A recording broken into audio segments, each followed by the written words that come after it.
il y a HBO et il y a les autres. Quelle meilleure phrase que celle-ci pour décrire cette chaîne mythique dans le paysage télévisuel mondial? Peut-être le slogan très connu de cette même chaîne. Oh, I gotta spell it out for you. It's HB. Oh. I know. How did you know that? All they had to do is ask. Slogan qui contrarie un peu ma précédente phrase, puisque même la chaîne se considère comme un ovni dans ce milieu. Et le fait que HBO soit différent, qu'il n'entre pas dans le moule, a permis à nous, chers téléspectateurs, de pouvoir suivre quelques séries magnifiques sur beaucoup de points de vue, et ça, depuis longtemps. Créée en 1972, cette chaîne cryptée a pu contourner les contraintes de la FFC pour nous sortir beaucoup de classiques dans la série. Et aujourd'hui, d'ailleurs, bonjour, moi, Blake, va essayer de classer les 10 meilleures séries produites par Home Box Office depuis sa création. Classement le plus objectif possible, même s'il y a forcément un peu de subjectivité qui enrobe le tout. Si vous n'êtes pas d'accord, je vous invite à faire le vôtre dans les commentaires. Il y a plus d'une trentaine de séries produites depuis la création de la chaîne. Donnez-vous-en à cœur joie. Numéro 10, et déjà, je dois peut-être un peu me justifier, je mets un peu une wildcard, car j'aime beaucoup cette série. Et il s'agit de Boardwalk Empire. Elle comptabilise 5 saisons entre 2010 et 2014, et pour ceux qui connaissent, on peut la rapprocher à Peaky Blinders. Cette série où on suit des gérants d'un réseau illégal d'alcool pendant la prohibition aux États-Unis, a tout d'une super série. On croise les plus gros mafieux des États-Unis, super charismatiques, et en plus il y a un épisode réalisé par Scorsese. À ce moment-là, je peux rien dire de plus. Je peux comprendre que ça fasse grincer des dents, mais malgré son petit manque d'exposition, très petit mais quand même, c'est une super série et je souhaite à tout le monde de la regarder, surtout que ça a été séduit par Peaky Blinders.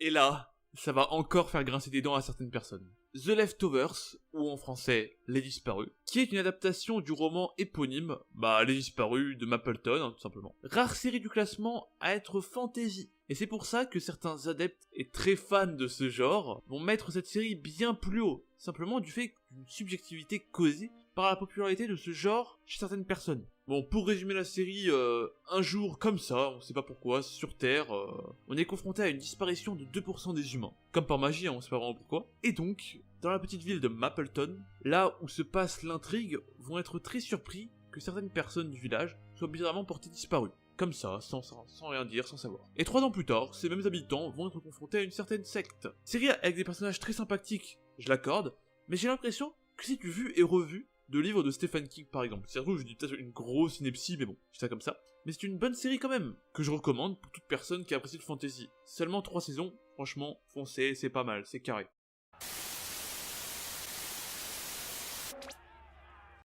Série que j'aime beaucoup, 8ème Rome. Et j'aime beaucoup cette série. Mais alors pourquoi 8ème, vous allez me dire? Qu'est-ce que je vous dise? C'est HBO, il y a du lourd partout. Moi j'y peux rien, Et pourtant, avec 2 saisons actives entre 2005 et 2007, réalisées par Bruno Heller entre autres, Rome est à son époque la série la plus coûteuse en termes de production. Avec seulement 2 saisons, même si c'était initialement prévu pour 5, on suit les événements de la Rome antique depuis la guerre des Gaules à l'ascension d'Auguste, donc le fils adoptif de César, si mes cours d'histoire sont encore dans ma mémoire. Mais on suit pas vraiment Auguste, César ou n'importe quel autre général, on suit principalement 2 soldats entraînés par les événements causés par les guerres ou les problèmes politiques de Rome.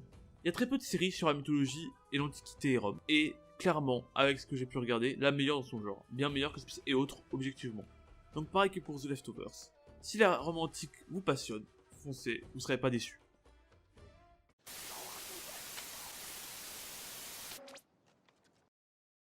Là, on commence à rentrer plus dans les séries dites classiques. Mais bizarrement, c'est possiblement une des séries du classement la moins médiatique. J'ai peut-être tort, mais si c'est vrai, c'est facilement explicable. Donc Band of Brothers, ça retrace l'histoire des soldats de la Easy Company, des soldats d'infanterie parachutés tout le long de la Deuxième Guerre mondiale.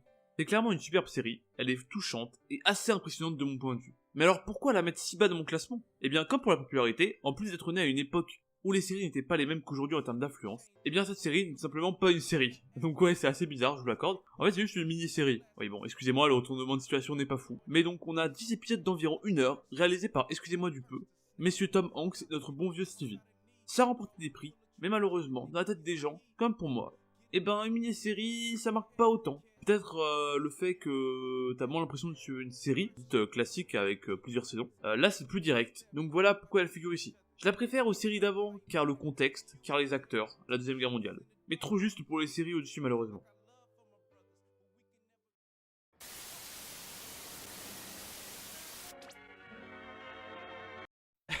Superbe série. Mais je t'en parle pas trop, car il risque d'y avoir un épisode consacré à la série bientôt.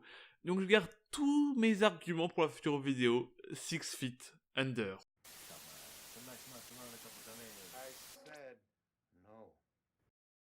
Ose.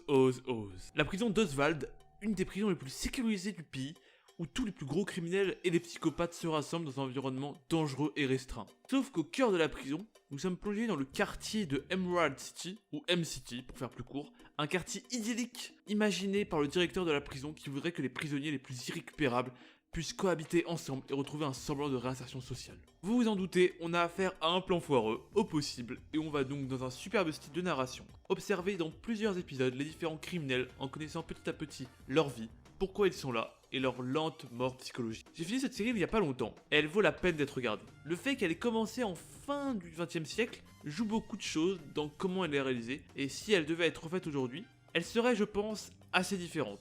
Car les mœurs et les us de la réalisation des séries ont bien changé, et que les anciens préceptes de séries du début des années 2000 correspondent exactement à ce que je recherchais, et qui caractérisent aussi la chaîne HBO, du développement.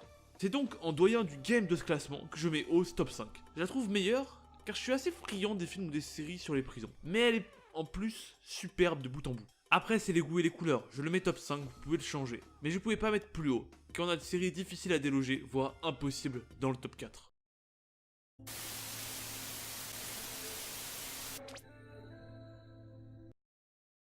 Et ouais, Westworld 4ème. 2 saisons et je le mets déjà 4ème. Bah ouais, logique. C'est parti pour être un classique cette série franchement. Et je vais pas non plus trop m'attarder sur cette série, car de 1, vidéo bientôt, et 2, il y a beaucoup trop à dire sur cette série et j'ai pas envie que ce top dure 30 minutes. Pensez à moi, hein. Franchement, montage Lidl, les gars, j'ai pas envie de passer 50 heures dessus. Mais tous ceux qui l'ont vu le savent, bordel. Westworld, cette série qui permet aux humains, à travers des parcs, de pouvoir assouvir certaines pulsions, ou seulement voyager dans des univers lointains pour rêver et sortir du monde réel, est une des meilleures séries déjà des 10 dernières années. La saison 1 est un classique, la saison 2 est encore meilleure. Ça faisait longtemps que j'avais pas vu une série aussi pesante et pensante et qui fait travailler le cerveau. Mais pas dans le style genre Black Mirror, plutôt dans le style de Lost. D'ailleurs, on s'est dit que si elle est aussi bien, elle est peut-être un peu similaire dans le fond à Lost, c'est qu'il y a une chose en corrélation. Bisous, J.J. Abrams.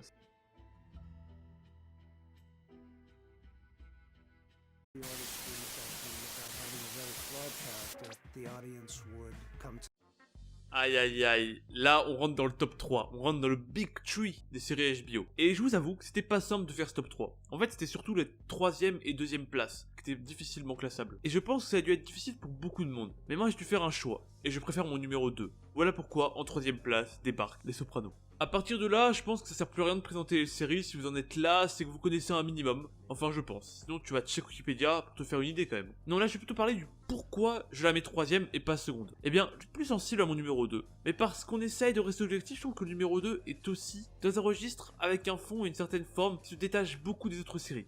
Comparé au Soprano, qui est une pointure dans les séries, mais qui reste dans la masse, alors que mon numéro 2, lui, bah, il est tout simplement pas dans le game, quoi. Il se démarque pour tout son fond. Bon, je vais peut-être me faire insulter, mais il va falloir rester réaliste 5 minutes, quoi.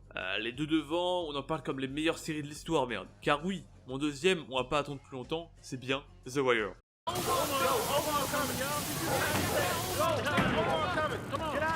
Et ouais, The Wire. Donc avec un peu de jeu, normalement vous connaissez le premier, mais je vais garder le nom pour laisser un semblant de suspense, ok?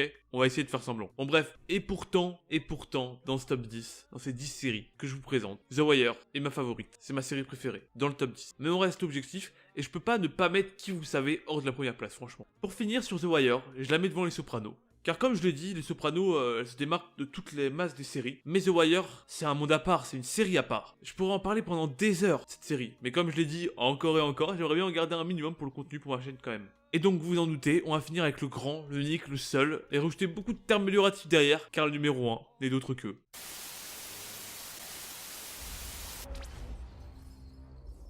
Quelle surprise franchement, même si j'aime moins les dernières saisons, c'est vrai. Je les trouve moins bien dans leur ensemble, mais on peut pas enlever de cette marche, que ce soit sur HBO ou même dans les séries en général. GOAT, c'est le GOAT des séries. Et ça, personne pourra lui enlever. Ce qu'elle a fait pour les séries dans son ensemble, l'avant-après de cette série aura le plus grand impact. Et même sur la dernière saison, c'est déjà elle qui a marqué le monde des séries télévisées d'une puissance inimaginable. Déjà à l'époque, et maintenant encore plus, elle a démocratisé le monde des séries. Et j'ai pas besoin, je pense, d'en parler de cette série car tout le monde la connaît et l'a vue. Et c'est pas pour rien, donc, qu'elle est numéro 1. Si on devait faire une sorte de comparaison, on pourrait presque la comparer avec Michael Jordan, la plus grande star du basket mondial, qui a fait devenir le basket beaucoup plus reconnu aux yeux du grand public et qui a fait changer les standards de la NBA. Mais pour avoir eu MJ, on a eu et on a dû avoir d'autres grands noms avant, comme Magic ou Larry Bird.